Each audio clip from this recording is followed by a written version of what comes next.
This evening, the streets of numerous English cities have witnessed a significant and heartening show of unity as thousands of anti-racism protesters mobilised to counter the planned far-right anti-immigration marches, the 30 anti-immigration marches, in this overwhelming response, marked by peaceful demonstrations and human shields protecting asylum centres, stands in stark contrast to the feared unrest and violence that was threatened. The anti-racism protesters, holding placards with messages such as "Refugees welcome, Humza Yusuf would be so proud, and so am I," and "Reject racism, try therapy," and "Evil people arrive in limousines, not small boats," assembled in cities including Liverpool, Bristol, Birmingham, Brighton and London. Their actions were not just symbolic but protective as they physically positioned themselves outside potential far-right targets that had been identified and promoted on social media. The addresses of lawyers working for immigration centres, heartless singling out of individuals and their families. Utterly disgusting. In Liverpool, a poignant display of solidarity was seen, with hundreds forming a human shield outside a church that hosts an immigration advice centre, and women brandishing banners reading "Nans against Nazis." Similar protective stances were taken in various parts of London, reflecting a broad-based commitment to opposing racism and supporting asylum seekers. And despite the extensive preparations by police, including the deployment of nearly 6,000 riot-trained officers, the anticipated violence largely didn't materialise. People power. The police presence, part of the largest mobilisation since the 2011 riots, was a precaution against the potential threats identified in far-right chat groups. But the threats were from the far right, and the threats were minimised by the size and the scope of ordinary people coming out to do the right thing. These threats included targeting immigration law firms and refugee centres, yet the day saw minimal violence and the far-right gatherings were significantly smaller, reduced to a piddle, less impactful than feared. For instance, in Brighton, a small group of anti-immigration protesters found themselves surrounded and outnumbered by about 500 counter-protesters, leading to a peaceful dispersal after the initial tense moment. And if you go back to those other riots in Leeds and Rotherham and so on, smallish numbers doing maximal damage. Now we've seen larger numbers of people promoting peace. And those smaller numbers are dwarfed by reality.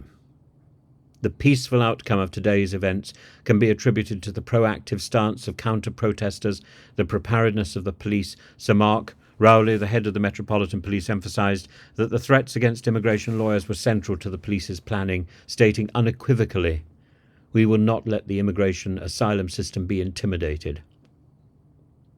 He's a bit late for that, of course, given the way the Home Office has functioned in the last 10 years. But his assertive stance was crucial in maintaining order and preventing the feared, the expected, the promoted disorder. Nick Lowes of Hope Not Hate gave insightful commentary before the event, suggesting that the threats might have been exaggerated to incite fear, and his scepticism was somewhat validated by the day's peaceful proceedings, supporting his theory that the list of targets circulated on social media might have been a hoax. The broader significance of today's peaceful counter-protests cannot be overstated. They highlight a robust rejection by our society of racism and a willingness to stand against hate. It's so satisfying to read the reports about this evening. This collective action sends a clear message. The majority of the public rejects the divisive and the violent tactics of the far right. The law-abiding citizens have shown a commendable resolve in safeguarding their communities and their values. And in conclusion, while today's peaceful counter-protests were a victory for unity and tolerance, the vigilance must continue. And the far-right threat, though subdued today, persists. Future mobilizations should continue to prioritize community solidarity, and proactive measures need to be taken to ensure that hate has no place in our society. That is simply a matter of reaching out, even hugging the haters, talking to people, because the reason these people hate is because they have not looked, and because they don't know. They think they know.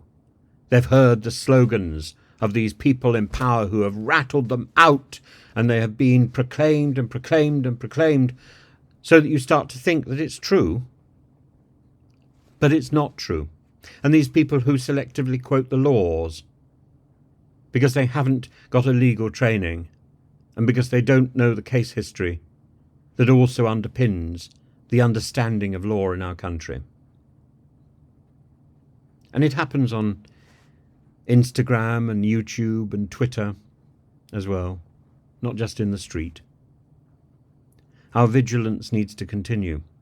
The far-right threat, though subdued today, persists, and it will persist until there's enough education, enough desire to communicate, enough desire to talk, enough desire not to talk about the differences, to talk about our shared union, our shared interests, our shared delights,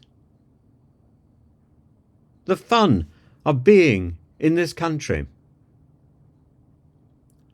And maybe we can use this unity to make things work, to make our NHS work, to make our schools work, to make the police work better, to make government work. Future mobilizations of people need to prioritize community solidarity, not even necessarily going out into the street. This is something we can do from our own homes, on social media. We can do it simply by reaching out to our neighbours, particularly those neighbours we've never spoken to. The efforts of both protesters and the police today are commendable, reflecting a strong, unified front against intolerance and bigotry. Now we need to work following that up, promoting unity throughout the country.